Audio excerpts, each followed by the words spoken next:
திருச்சிற்றம்பலம். நம்மளுக்கு சிவபெருமான் ஆதி மூலமாக இருந்து ஒவ்வொரு திரையாக படைச்சி விட்டு அதிலேருந்து வாழ்கிறதுக்கு எப்படிங்கிறத நம்மளுக்கு சொல்லிக்கிட்டு இருக்காங்க.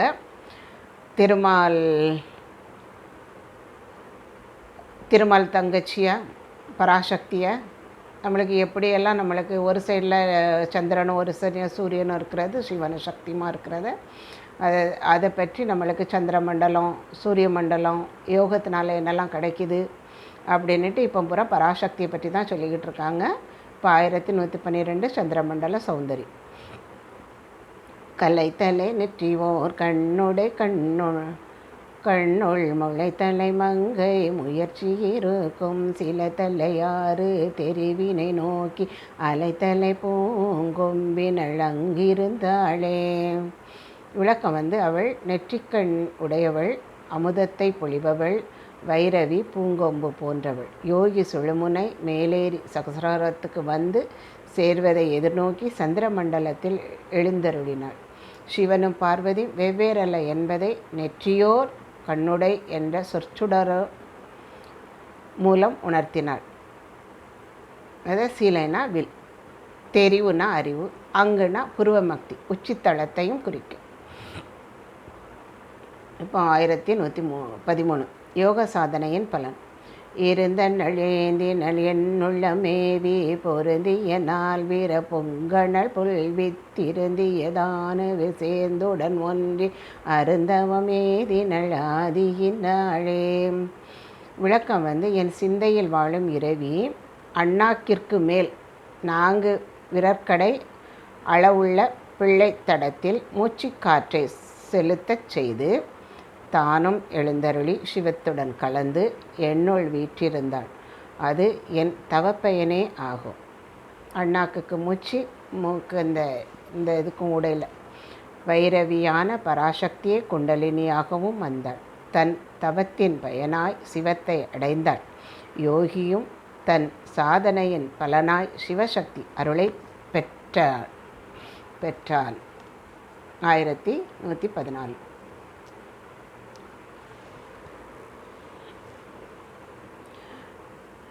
இப்போ தன்னை அறியும் சமாதி நிலை. 1114. ஆதியநாதி அகார காரணி ஜோதிய சோதி சுகபர சுந்தரி மாது சமாதி மனர்மணி மங்களி யோதி என் உள்ளத்து உடனீனைந்தாளே. ஓதியன் உள்ளத்து உடன் இயந்தாளே. உலகம் அவளை முதலாய் கொண்டது. அவள் எதையும் முதலாய் கொண்டிருக்கவில்லை. அவளே அனைத்திற்கும் காரணம். தனக்கு காரணம் என்று எதையும் கொள்ளாதவள் அவள். ஒளிப்பொருள்கள் யாவும் அவளிடம் இருந்தே ஒளியை பெற்றன. அவள் மாயை என்பதால் இவளுக்கும் அவள் இயல்பு.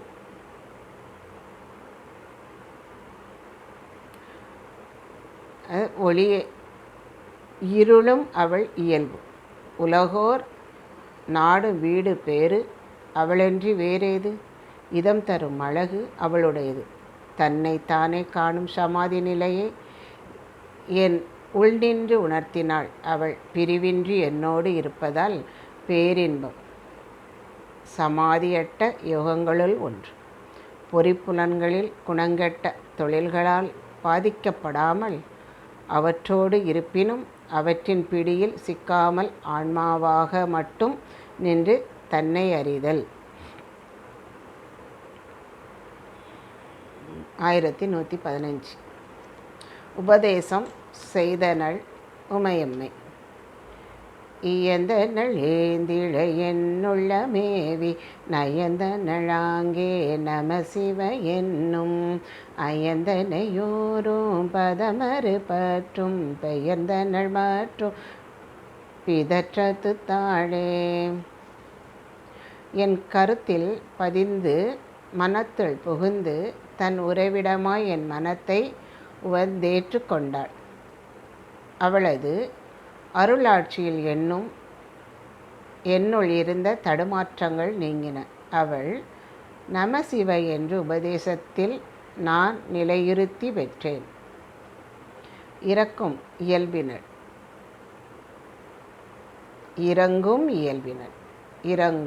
இயல்பினர்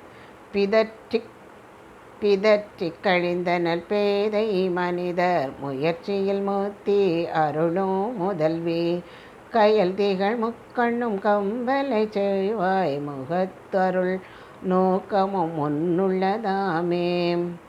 விளக்கம் மெய்யறிவு இல்லாத மனிதர்கள் கற்றறிவு கொண்டு வாதிட்டு காலத்தை வீணடிப்பது கண்டு இறங்கினாள் அன்னை.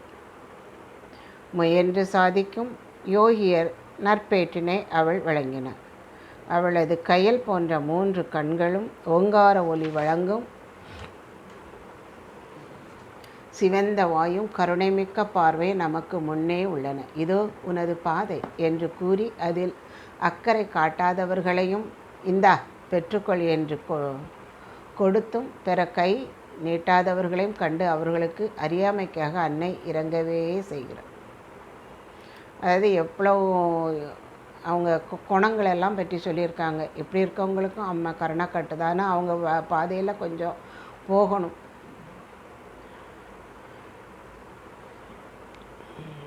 ஆயிரத்தி 117 புருவமத்தில் தியானிக்க. உள்ளத்து இதயத்தின் நெஞ்சத்து ஒரு 3 பிள்ளைத்தடம் உள்ளே பேச பிறந்தது. வள்ளல் திருவின் வயிற்றுள் மாமாயை கள்ள ஒளியின் கருத்தாகும் கன்னியே. விளக்கம் உயிருணர்வு, மன உணர்வு இவற்றுடன், அதாவது யோக சாதனையில் அநாகதம் என்ற ஆதாரத்தில் மூலக்கனலுடன் குண்டலினி சக்தி சேர்வதால் உண்டாகும் உணர்வு ஆகிய 3 சுழுமுனையில் மூச்சுக்காற்றில் இயக்கத்தால் எழுச்சி பெறும் அந்த மூச்சுக்காற்று அண்ணாக்கை தாண்டி 4 விரற்கடையுள்ள பிள்ளைத்தடம் என்ற வழியை கடந்து உச்சிக்கு செல்ல அங்கே பராசக்தி சுத்தமாயில் கள்ள ஒளியால் ஞான வடிவாய் தோன்றினார். மனத்துடன் ஆன்மா புருவமத்தில் விழிப்புணர்வோடு தியானிக்க தியானம் கைகூடும். அங்கே மூலத்தில் இருந்து மேல் நோக்கி சென்ற சக்தி வெளிப்படுவாள். அது பற்றியே பிள்ளைத்தடமுளே பேச பிறந்தது என்றார். பிள்ளைத்தடம் அதாவது சிறு குளம். இங்கே குளம் நெற்றியை குறிக்கும். இந்த நுண்ணிய வழி அண்ணாக்கிற்கு மேல் 4 விரற்கட்டை அளவில் உள்ளது. இங்கே இந்த குண்டம் பண்ணுறது, நவக்குண்டம், அது இது எல்லாமே நம்ம உடலுக்குள்ளே இருக்கிறத தான் சொல்லிக்கிட்டு இருக்காங்களே, வெளியில் உள்ளதை எதையுமே சொல்லலை. அதை நம்மளுக்கு வெளியே பாவனையாக பண்ணி தான் காட்டுறாங்களே தவிர எல்லாமே உள்ளுக்குள்ளே இருக்குது. உள்ளுக்குள்ளே இருக்கிறத இதை பாரு, உனக்குள்ளே இருக்குது கடவுள் அப்படிங்கிறது நம்ம இவ்வளவும் பண்ணுனா நம்மளுக்குள்ளே இருக்க கடவுளை நம்ம பார்க்கலாங்கிறது தான் இதனுடைய விளக்கமும் நம்மளை வாழ வைக்கிறதுக்கான இந்த திருமந்திரமும். பாடத்தலை இருளும் ஒளியும். 1118 கன்னியும் கன்னியழிந்தீழற் காதலே துண்ணி அங்கு ஐவர பெற்றனர் தூய்மொழி பண்ணிய நன்னூர் பகவரும் அங்குள்ளன் எண்ணெயும் மாயை ஈருள்ளும் அதுதானே. விளக்கம் சக்தி தன் கன்னித்தன்மை மாறாமலே காதலியாய் சிவத்தை பொருத்தி ஐவரை மக்களாய் பெற்றாள். வேதம் துதிக்கும் பரம்பொருளான சிவனும் இந்த ஐவரை நிலைப்படுத்தியுள்ளாள். இவ்வாறு இருக்க மாயை இருட்தன்மை கொண்டது வியப்பே ஆகும். மூலாதாரத்தை சிவத்துடன் சேராதிருந்தமையால் கன்னி என்றார். பிரம்மன், திருமால், உருத்திரன், மகேஸ்வரன், சதாசிவம் இவர்களையே ஐவரை பெற்றாள் என குறித்தார். பகை வரும் என்றது வேத விரோதிகளான அசுரரை. ஆணவ இருளகற்ற உதவும் மாயையாகிய ஒளி பக்குவமற்ற அசுரர் போன்றார்க்கு மயக்கத்தை தருதலில் இம்மாயை இருளது தானே என்றார். ஆணவம் இதெல்லாம் சொல்கிறாங்களா, கண்மம், மலம், இதெல்லாம் இருக்கிறவங்கள தான் அசுரர்னு சொல்லுவாங்க. தனிப்பட்ட யாரையும் குறிப்பிடலை. அவங்க தேவர்கள்னால் நல்லவங்க. இதில் வாக்குவாதம் இதெல்லாம் பண்ணி நிறையா இந்த இப்படி குணங்கள் இருக்கிறனால உடனே சாமி சண்டையே வந்துடுது பெருசாக. அவங்க இப்படி இவங்க இப்படி அப்படின்னுட்டு. இப்போ அடுத்தது இதுக்குள்ளெல்லாம் புரியாததுனால நிறையா இதெல்லாம் எல்லார் கைக்கும் போனால் எல்லோரும் இந்த இதெல்லாம் கொஞ்சம் குறையும். 1919 மறைப்பு சக்தி. இருளது சக்தி வெளியதும் அண்ணல் பொருளது பொன்னியர் போகத்தொள் இன்பம் தெருளது சிந்தையே தெய்வம் என்றெண்ணி அருளது செய்யும் என் ஆதிபிரானே. விளக்கு மறைப்பை செய்யும் திரோதான நிலையில் சக்தி இருளாகிறது. அதுவே அருள் நிலையில் சிவத்துடன் பொருந்தி இன்பத்தை விளைவிப்பதாகிறது. மாயை செயற்படுத்தும் அம்மையின் நிறம் இருளாதலில் இருளது சக்தி என்றார். சிவஞான யோகிக்கு சிவபோதகத்துள் விளையும் இன்பமே அனைத்திலும் மேலானது. அதாவது சிவத்துடன் கலந்திருப்பது சிவபோகம். இது பற்றியே பொருளது புண்ணியர் போகத்துள் இன்பம் என்று உரைத்தார். பராபரையின் அருளாட்சி 1120. ஆதி அநாதியுமாய பராசக்தி பாதி பராபரை மேல் உரை பைந்தொடி மாது சமாதி மனோன்மணி மங்கலி ஓதும் என் உள்ள உடன்முகிழ்ந்தாளே. அதே பராசக்தி தொன்மையானவள், பிரபஞ்சத்துக்கு முதன்மை மாயையானவள். சிவனின் பாதி திருமேனி கொண்ட பராபரை எல்லாமும் அவளது அருள் வியாபகத்துள் அடங்கியுள்ளன. எனினும் அப்பாலுக்கும் அப்பாலாய் விளங்குகிறவள் தன்னை சிந்தையில் நோக்கி ஜபித்திருக்கும் என் உள்ளத்தில் அவள் உடனே தோன்றினாள். இப்போ உலகோர் அறியாத உண்மை. 1121. ஓதிய வண்ணம் கலை என் உயர்கலை ஆதியில் வேதமேயாம் என்று அறிகிலர் சாதியும் பேதமும் தத்துவமாய் நின்றாள் ஆதி என்றோதினாள் ஆவின் கீழத்தியே. விளக்கம் உயிரினங்களுக்குடையே பல வேறுபாடுகள், அதாவது ஒன்றையொன்று பேதப்படுத்தி பார்க்கும் தத்துவங்கள், இவற்றின் அடிப்படையாய் நிற்பவள் பராசக்தி. அவள் ஆன்மாக்களின் தலைவி. அனைத்து கலைகளுக்கும் மேம்பட்டதும் வேறெதையும் தனக்கு மும்மாதிரியாய் கொள்ளாததுமான வேதம் கூறியதும் இதுவே. ஏனோ பலரும் இதை அறிந்திருக்கவில்லை. 1128. மீட்டெடுத்து காப்பவள். ஆவின் கீழத்தினல் ஆவடுதன்றை நாவின் கீழத்தினல் அம்புகழ்ந்தீடு எத்தும் தேவின் கீழத்தி தீர் ஆம் சிவமங்கை மேவும் கீழத்தி வீணை கடிந்தாளே. ஆவின் கிழத்தினல் ஆவடுதன்றை நாவின் கிழத்தி நலம்புகள் தேத்திடும் தேவின் கிழத்தி திரு ஆம் சிவமங்கை மேவும் கிழத்தி வினை கடிந்தாளே. இப்போ விளக்கம் திருவாவடுதுறை கண் உள்ள ஆன்மாக்களின் தலைவி, நாவில் நடனமாடும் வாகீஸ்வரி, தேவர்களால் புகழ்ந்து பேசப்படுகிற அம்மை, சிவத்தின் சிந்தை கவரும் மங்கை, அனைவராலும் ஆராதிக்கப்படுகிற அருள் சக்தியால் என் வினைகள் தீர்ந்தன. வினை தொடர்ச்சி நீங்கும் வண்ணம் ஆன்மாக்களை தடுத்தாட்கொண்டமையால் வினை கடிந்தாள் என்றார். 1223. ஆவணம் நீக்கி அகவொளி காண்க. வினை கடிந்தார் உள்ளத்து உள்ளொளி மேவி தனையடைந்தோர்க்கெல்லாம் தத்துவமாய் நிற்பாள் என்னை அடிமை கொண்ட ஏந்திழ ஈசர் கணவனை காண அனாதியும் ஆமே. விளக்கம் வினைப்பயனை நீக்கி ஆணவமற்றிருப்போர்தம் உள்ளத்தே அம்மை உள்ளொளியாய் விளங்குகின்றாள். தன்னை சரணடைந்த ஆன்மாக்களுக்கு தானே மெய்ப்பொருள் என்பதை உணர்த்துகின்றாள். சிவத்துடன் வைத்த நோக்கில் அவள் ஆதியானவள், பராசக்தி வழி வழியாகவே என்னை அடிமை கொண்டவள், ஐந்தொழில் புரியும் மூர்த்திகளையும் தோற்றுவித்தவளென்றோ அவள்.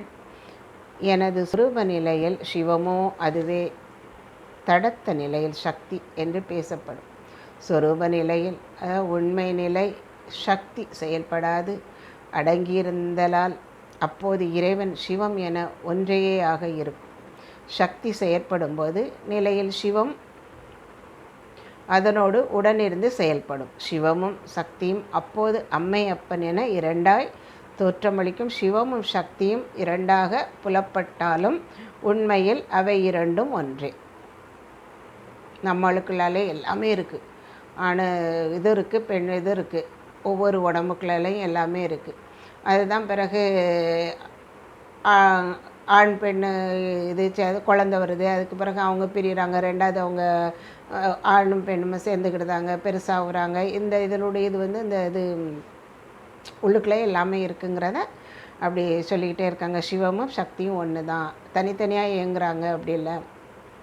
ஆனால் ஒன்றாக இருந்து ரெண்டு பேரும் சேர்ந்துருக்கும் போது இப்போ நம்ம ஆன்னு சொன்னாலே சவுண்டாக வந்துடுதாங்க, மூச்சு எடுத்தாலுமே அந்த சுவாசமாக வந்துடுதாங்க. ரெண்டு பேரும் ஒன்று இல்லைன்னா ஒன்று ஆகாது, செய்ய முடியாது. உலகமே அப்படி தான்ங்கிறது தான் நம்மளுக்கு இது எல்லாமே உணர்த்திக்கிட்டு இருக்காங்க. அரன்றனுக்கு அருளையன்றி தெருள் சிவம் இல்லை, அந்த சிவம் அன்றி சக்தி இல்லை என்பார் சிவஞான சித்தர். இப்போ 1124 ஆதிசக்தியே உலகின் ஆதார சக்தி. ஆதி அநாதி அகாரணி காரணி வேதமது ஆய்ந்தனள் வேதியற்காய் நின்ற சொதிதனி சோட சொரூபமாய் நிற்கும் பதிபரபரை 12 ஆதியே.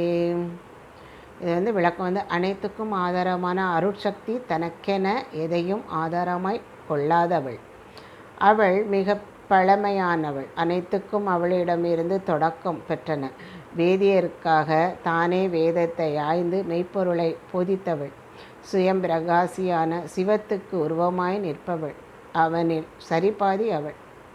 12 கலைகளை உடைய பரம்பொருளின் சக்தி பராசக்தி. உண்மை நிலையில் உருவமற்றிருக்கும் சிவம் பொது நிலையில் பல்வேறு உருவங்களை தாங்குகிறான். வேண்டிய வடிவத்தை வேண்டியவாறு கொள்வான்.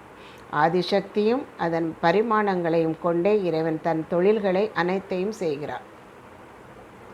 இப்போ பூரண சக்தி அது தான் படைத்த உலகில் அனைத்தையும் இயங்க செய்வதோடு அவற்றை இயக்கும் பணியையும் தானே ஏற்றவள் பராசக்தி. அசையும் பொருள் அசையா பொருள் என்று அனைத்திலும் பொருந்தி நின்றாள் அவள். மூல ஒலியும் அவளே. இப்படி ஒரு முழுமைத்தன்மையை கொண்டதால் அவள் பூரண சக்தி எனப்படுகிறாள். நீக்கமர எங்கும் நிறைந்திருந்தனாள் அன்னை. அனைத்தையும் இயக்கும் சக்தி.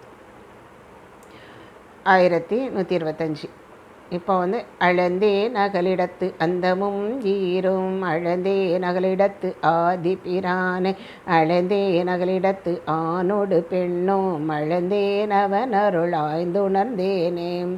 விளக்கம் உலகில் தோற்றமும் பெருக்கமும் ஆராய்ந்தேன், அவை தோன்றியதும் பின் ஒடுக்கம் பெறுவதும் சிவனிடமே என்பதை உணர்ந்தேன். அந்த சிவனையும் ஆய்ந்தேன். உலகத்துள்ளே ஆண் பெண் வடிவாகிய உயிர் பொருட்களை ஆராய்ந்தேன். அனைத்தும் அருட்சக்தியால் இயங்குவதை அறிந்து கொண்டேன். இறைவனது அறிவை கொண்டே இறைவன் அறிகின்றோம். இறைவனுடைய தன்மையை வச்சு தான், அவர் தந்த அறிவை வச்சு தான் நம்ம அவரை பார்க்கோம். தானும் சக்தியும் என இரு தன்மையுடன் நிற்பவன் சிவன். சூரியனை நோக்குகிற கண் சூரியனுக்கு ஒளிக்கதிர்கள் வழியேதான். சூரியனை நோக்குகிற கண் சூரியனது ஒளிக்கதிர்கள் வழியேதான் நோக்க வேண்டும். சிவத்தை அடைய விரும்பும் உயிர்கள் சக்தி வழியேதான் அவனை அடைய வேண்டும். அந்த சக்தியருளாகும். ஞானம் பொதுவாக தொழிற்படும் நிலையில் சிவம் என்னும், கிரியை பொதுவாக தொழிற்படும் நிலையில் சக்தி என்றும் பெயர் பெறுகின்றன. இறைவனது சக்தி பல வகைகளில் புலப்பட்டு பல பெயர்களை பெறுகின்றன. அதாவது பராசக்தி, அதாவது பராசிவத்தின் சக்தி. பராசக்தியின் சிறு கூறு. திரோதன சக்தி உலகத் தோற்றம், பிறப்பு இறப்பு இவற்றில்தான் தோன்றாது. இச்சக்தி மூலம் சிவன் நடத்தி கொள்கிறார். இறைவன் கூறு பராசக்தி, பராசக்தியின் கூறே ஆதிசக்தி, இச்சாசக்தி, கிரியாசக்தி, ஞானசக்தி. கிரியாசக்தி அதாவது பஞ்சசக்திகள் என்பனவாம். அடுத்தது 1126 பாகம் பிரியாளின் பங்களிப்பு. உணர்த்திலர் ஈசனை ஊழிசை சக்தி, புணர்ந்தது பூரணம் புண்ணியர் தங்கள் கணங்களை தன்னருள் செய்கின்ற கண்ணி, கொணர்ந்த வழி கொண்டு கும்பகம் மாமே. விளக்கம் ஊழி பெருவெள்ளத்தில் உலக உயிர்கள் அழிந்த பின் அவற்றை மீண்டும் படைப்பதில் சங்கரமூர்த்தியாகிய சிவனுடன் தானும் பங்கேற்கிறாள் பராசக்தி. யோகின் சகசிரார கூடத்தில்